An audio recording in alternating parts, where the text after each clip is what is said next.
This would be your epithelium, which is referred to as the epidermis.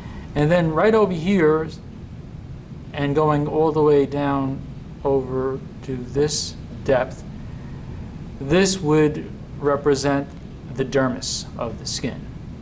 The layer that is right directly underneath the skin is the subcutaneous layer. This would also be called the hypodermis. The epidermis is an epithelium which is characterized as keratinized, stratified squamous epithelium.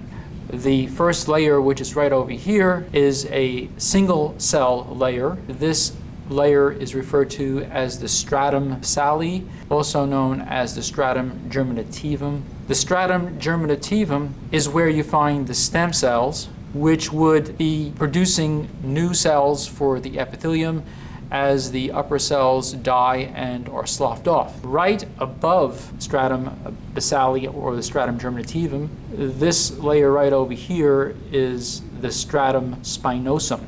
So all these cells right over here would be part of the stratum spinosum. The next layer would correspond to the stratum granulosum. Now, this is not a very accurate depiction of the stratum granulosum.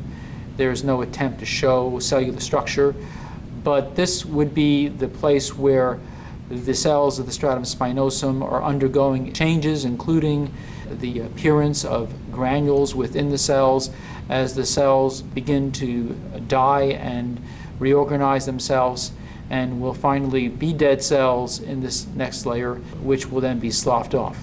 This next layer is the most superficial layer. This would be your stratum corneum. All the cells that you see here would be dead, non-living cells that contain keratin, which makes these cells somewhat tougher, and these cells also contain waterproofing materials that help to prevent the body from losing water. So this is the most superficial layer, the stratum corneum.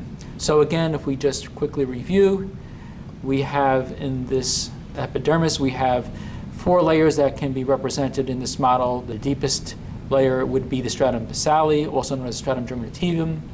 This layer here would represent the stratum spinosum. Right over here you would have the stratum granulosum, and finally the stratum corneum.